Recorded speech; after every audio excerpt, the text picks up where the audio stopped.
Okay, this beautiful handmade Buddha. It's handmade from Cape Town sea sand, crushed shells and crushed dried kelp, and then with some type of resin. They're all handmade, and this one is about 10 centimeters long, and across I would say probably also 10 centimeters across. It's quite heavy. If you can see what it looked like in my hand. Yeah. And it also comes in a really nice little box, as you can see here, and available here at Baraka Gifts and Decor. So the Laughing Buddha.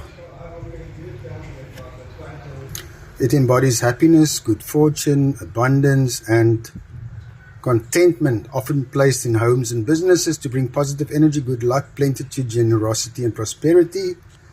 Made with Cape Town sea sand, dried kelp, crushed seashells, and good vibes. Available at barakashop.co.za.